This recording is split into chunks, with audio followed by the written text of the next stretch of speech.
today on Around the Peninsula. I'm Maria Serrao, and joining me right here in studio today is my good friend, the President and CEO of the Palos Verdes Peninsula Chamber of Commerce, Ms. Eileen Hupp. Eileen, such a pleasure to have you here today. Thank you, Maria. Eileen was recently recognized by our city for all of the tireless work that you do. You've been amazing during the pandemic and all of the great work that you do with the community. So we're excited to have you here today, but first, I just want to show that clip from the City Council meeting, so let's take a look. Well, we have a very special announcement for you tonight, of course. So on behalf of the entire City Council and the City of Rancho Palos Verdes, it's my profound honor and privilege to honor a tireless advocate for business both in our city and peninsula-wide, Eileen Hupp. And that's very true. I know this. Eileen has worn a lot of hats in the service of the Palos Verdes Peninsula. Long-serving president and CEO of the Palos Verdes Peninsula Chamber of Commerce, president, Palos Verdes Peninsula Rotary Club, board of trustee, Palos Verdes Peninsula Rotary Foundation, board of directors, League of Women Voters, Palos Verdes Peninsula, past chairman, South Bay Association of Chambers of Commerce, and past president of Peninsula Chamber of National Charity League. Eileen Hupp has gone to extraordinary lengths to keep local businesses strong and thriving during this COVID pandemic. The proclamation we are presenting tonight only touches on a few of her many accomplishments during this very difficult time. She's arranged weekly business speaker series. She's developed blueprints for businesses to reopen.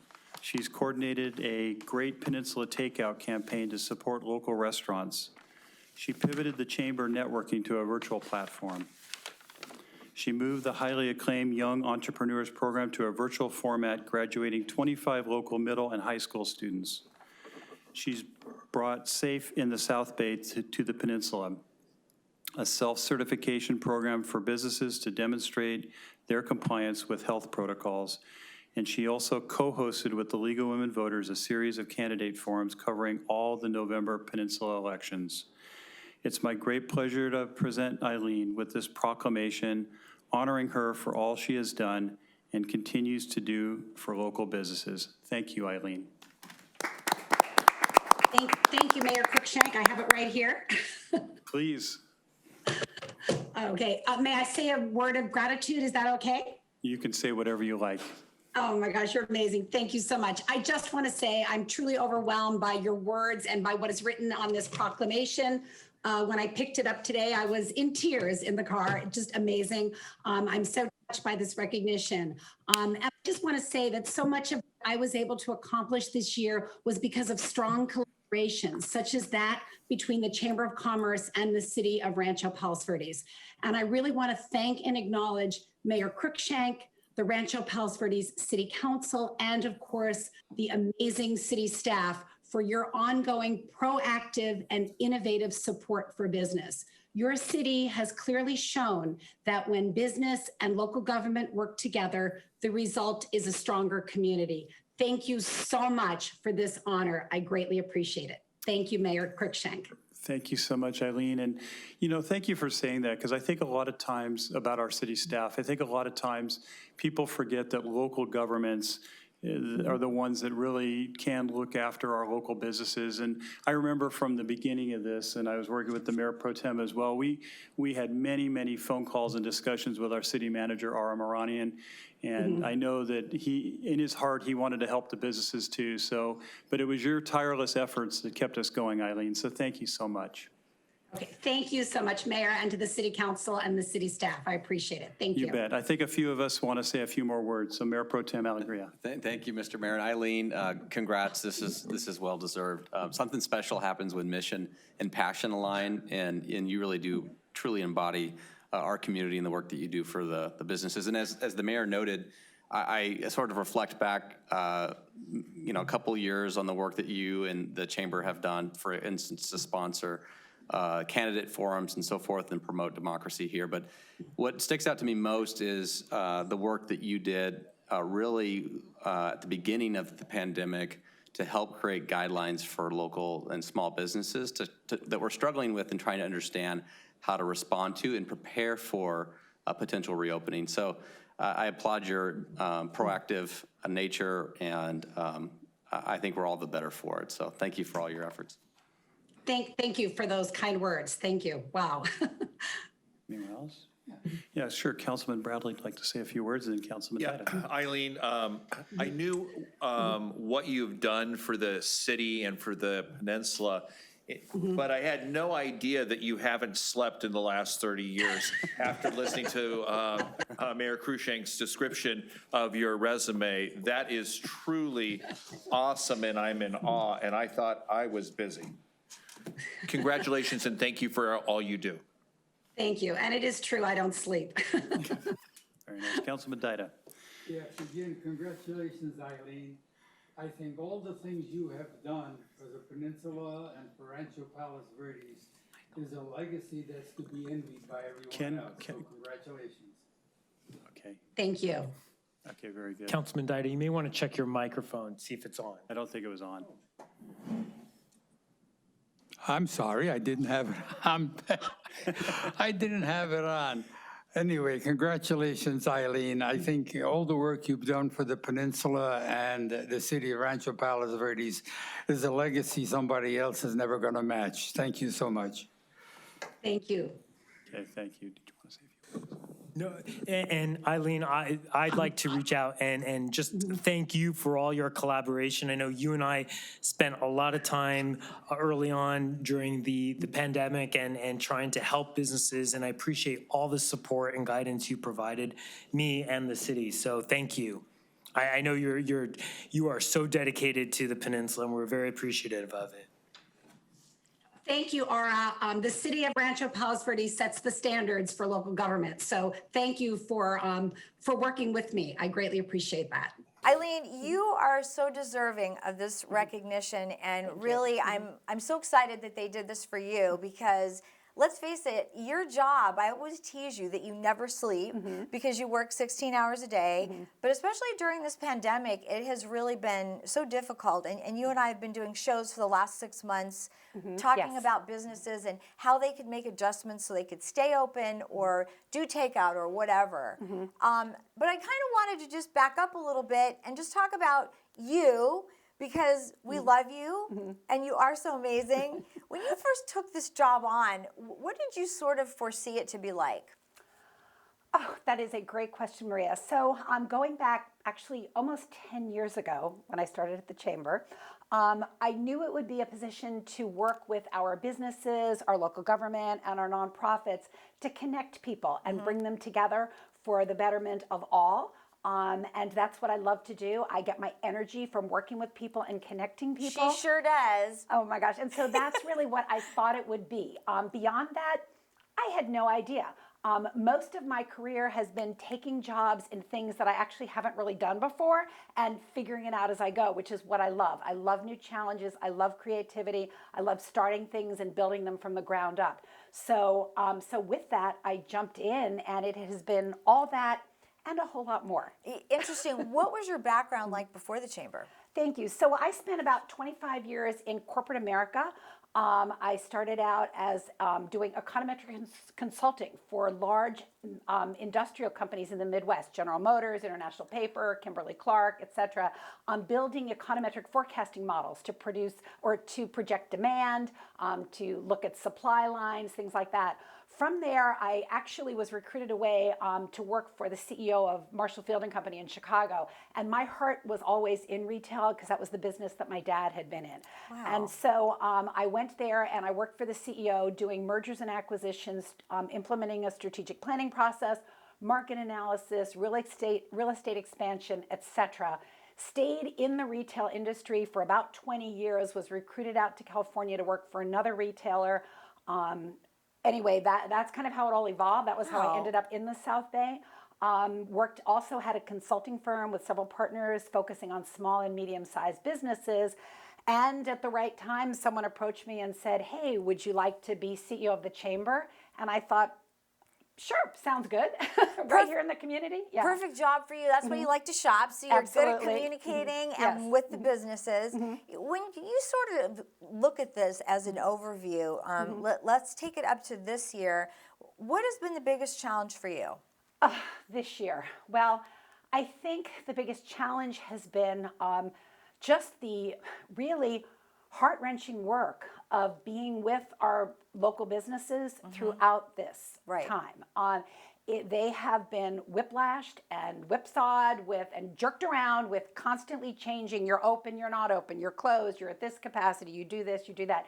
It has been very, very difficult to do that. They have been barraged with information. Right. And so one of the roles that the chamber stepped in immediately to do was to sort through the information coming from the state, the county, the CDC, the federal government, whether it has to do with loans or grants or health protocols or can you be open, or even in the early days helping them find masks and hand sanitizer. Right, I crazy remember things like that, that, yeah. right? So it has been really living and working with them day by day to get them through this. Similarly, the chamber, we're a small nonprofit. Right. And so we had to do the same thing that all the businesses did. We had to completely pivot. We kept all of our existing programming going, but moved it all online. Yes. And then, and then added things in, because again, we were seeing such a need from businesses for information to help them through this. And so we launched back in the spring and have continued to do it, a weekly business series where Right. we bring in speakers, whether they are tax experts, small business administration. We've had our city managers and our mayors come on, our congressmen.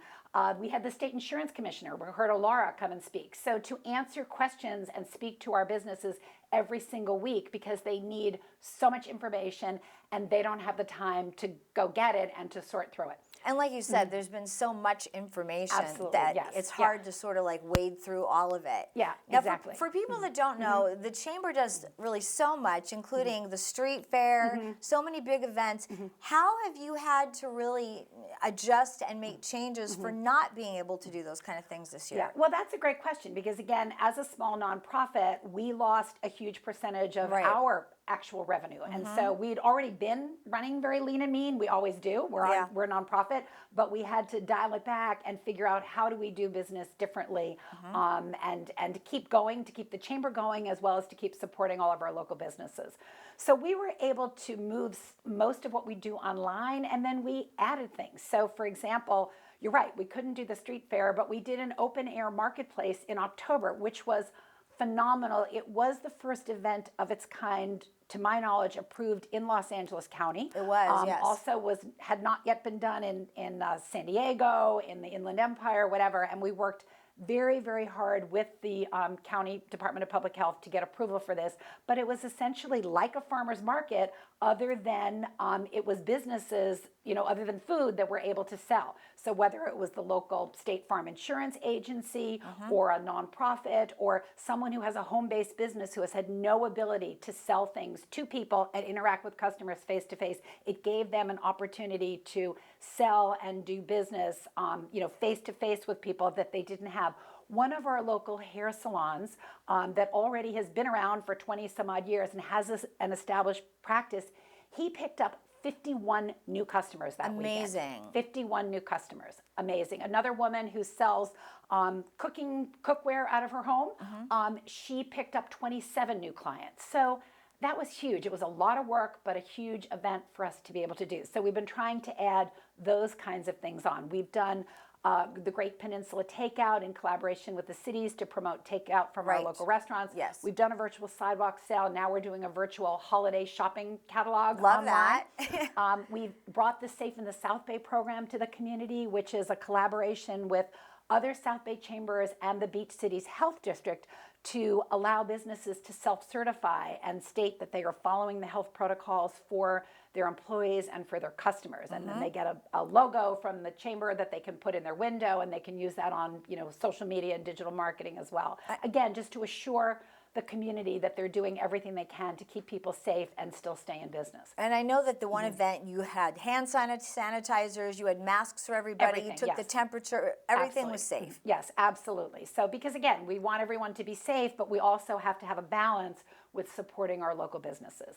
We moved our legislative event online this year, so we had well over 100 people at that, and we hosted our congressman, our senator, our assembly member, and our Los Angeles County supervisor for our businesses to be able to talk to them directly and find out, ask them the questions about the hard questions about what's going on, when will our schools reopen, what can you do in terms of additional assistance for our businesses in terms of grants and loans and things like that. So you become a Zoom expert, yes? We have, and we've even done classes online for our businesses on how to use Zoom because again, nobody knew how to do that. So No. we're just looking for what do our businesses need in terms of education, information, and resources, and that's what we're focusing on bringing to them.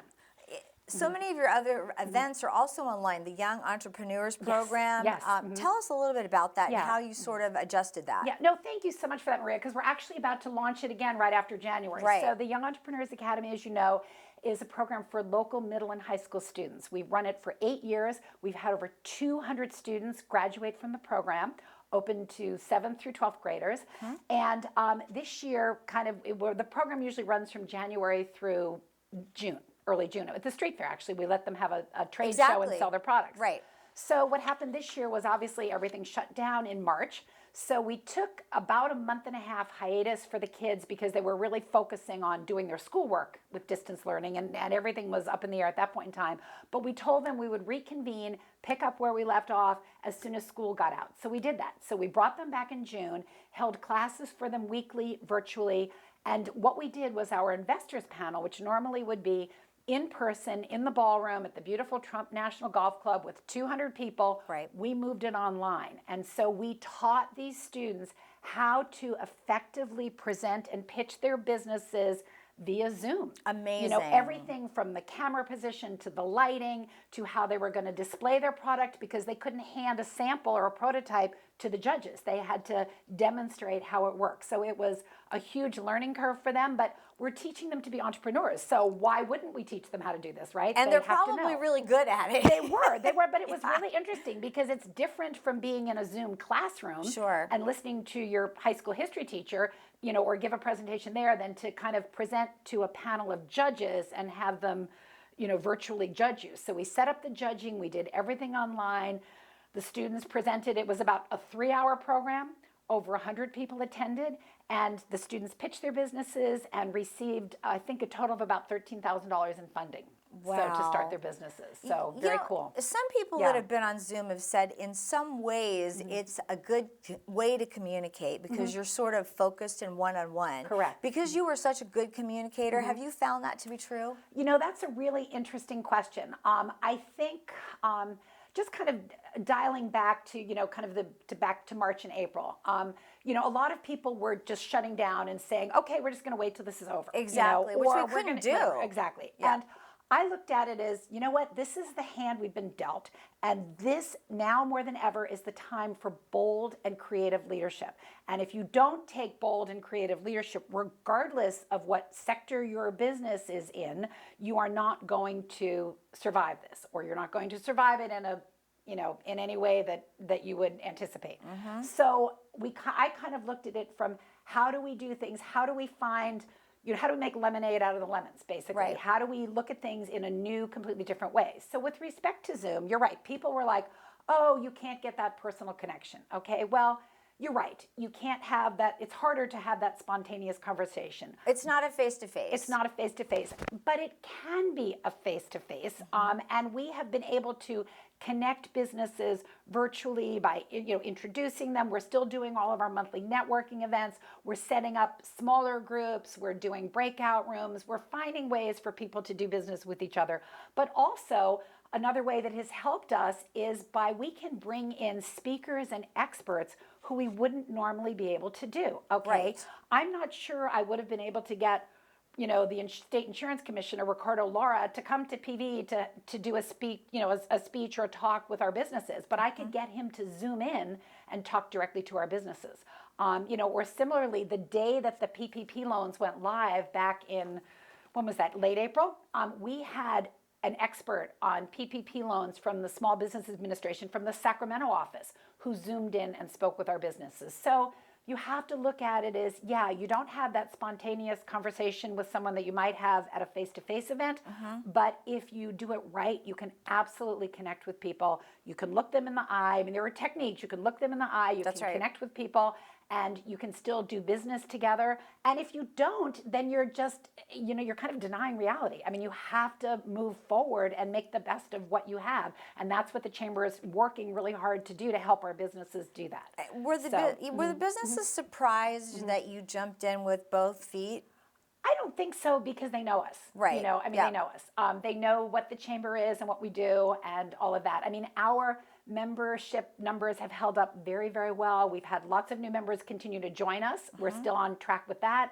Many of our members, most of our members are renewing. A few are not, because they're going out of business. But the Right. ones who are staying in business are staying with us. So, so I think that kind of speaks to the fact that, yes, what we're doing absolutely, is resonating with them, as well as the emails and the calls we get telling us, you saved my business, thank you. It's interesting. You have always promoted shop local, and you can't see into the future, but look now. It's never been as important as it is right now. Absolutely, absolutely. And I do want to thank the community, because I think our community is very, very shop locally minded. They and are. Very, They and don't very like to leave the community hill, so. Exactly. But now everyone, no matter what it might be, whatever the business is, don't take it for granted that because Right. a business has been around for 30 or 40 or 50 years, that they're going to make it. I mean, even when the restaurants, 2 weeks ago, were still allowed to be open outdoors, when Right. when you're open at less than half capacity, that's still not a sustainable business model. No. So we really have to get back and get things opened in a balanced and safe way, of course. What inspired you to do this?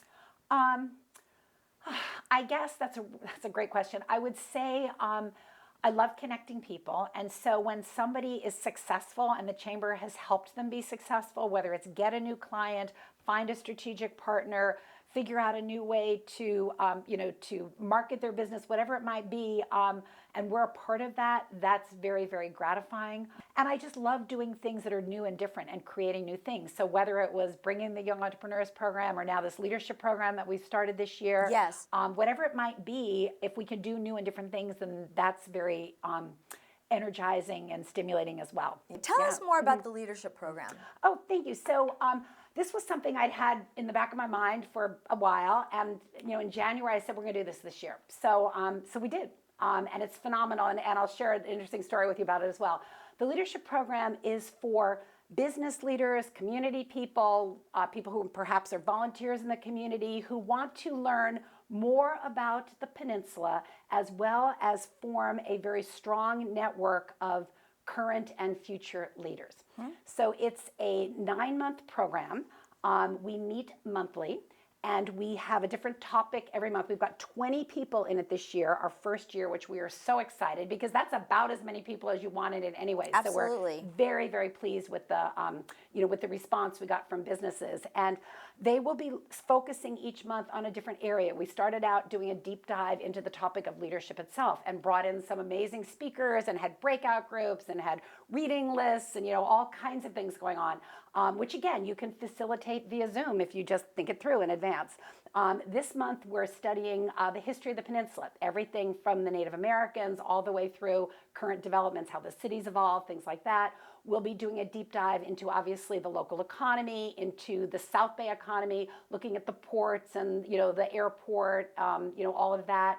We'll be taking a look at local government, Sacramento government, the nonprofits, the arts, the culture, all the education on the community, on the peninsula. So it's a great way for these leaders future leaders and current leaders to bond together. They will be doing a community-wide service project at the end of the year. They have to come up with that. But to answer your point, so one of the things about this is, and the story I wanted to share with you, one of the things about the leadership program is the bonding that takes place amongst the students in the class. We actually call them our leadership fellows, because again, these are business leaders ranging in age from, I'm going to say, late 20s to probably mid 50s. I was just going to ask you that, what the age range was. Big range. An incredible group of people, really, really phenomenal, very interesting backgrounds. All different industries represented, very exciting group. So obviously we don't have the ability for them to necessarily have that spontaneous conversation over a coffee break or whatever. So we're using breakout rooms. We have all kinds of small groups going, and we're also set up what we call networking pods. So every month we have 3 of them. They're going to be randomly assigned, and their job is to get together individually in between the sessions that we have.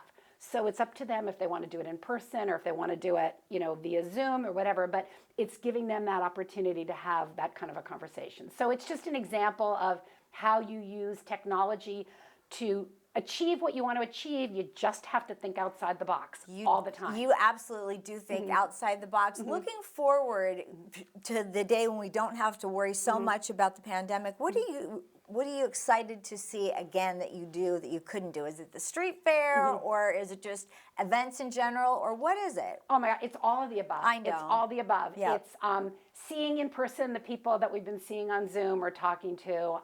Yes, getting the community together for the street fair, because the sense of community at that Yes. street fair is palpable. You We know miss that. that. You're there every Yes. year with me. Yep. I love that. I love seeing the young families, the grandparents, the little kids, they're just the excitement, the music. So all of that, of course.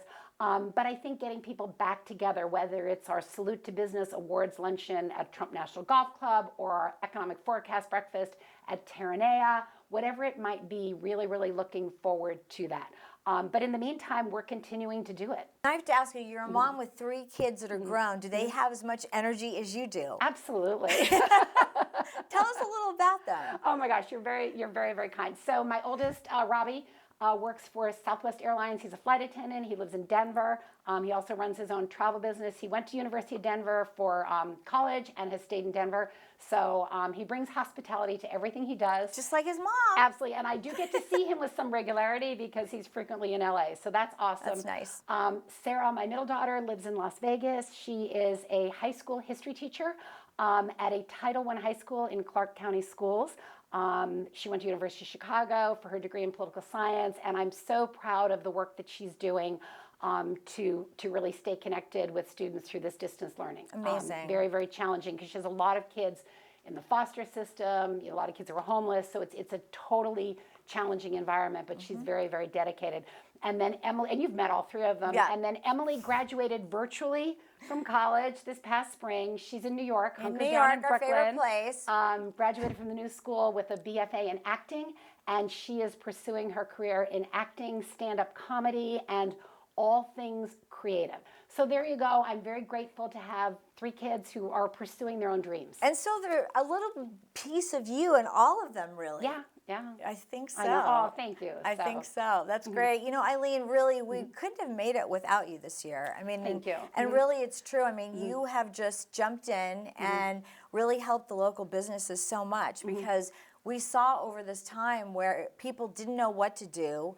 And then you were like, no, we'll find the hand sanitizers. We'll find the masks. We can put your logo on it. And I think that was, in a lot of ways, really helpful and consoling to the businesses. I remember even in the beginning, just that joining of people together. You did like a roadmap for the businesses. Yes. That, I know the city was like thrilled because you took the time to really put this together so that people could feel like, okay, I know this is tough, but we're going to stay together. And that's very rare. Yeah, no, thank you for that. And that roadmap was interesting because it was very, it was innovative. It was putting together back in April before everybody was talking about, gee, we need to do this. And I thought, well, I'm just going to go ahead and do You it. did. You so, just I mean, jumped I in. pulled things from, the National Restaurant Association, the Retail Association, and put together roadmaps so that businesses could begin to plan for when they were going to reopen. We also, you're right, we did a business survey. I'm going to relaunch that and do another business survey, expanding it, and I'm asking the cities to help me get it out to all the businesses Great. so that we can get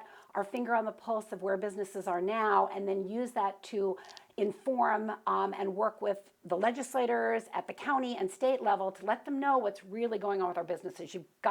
We need to have our data together as well. So very much working on that. Absolutely. Well, we're so thankful and grateful for our leaders, but you are a leader in this community, and we could not have done it without you, Eileen Hupp. So thank you so much. I know the city thanks you, and we're going to be excited to talk to you about more chamber stuff in 2021.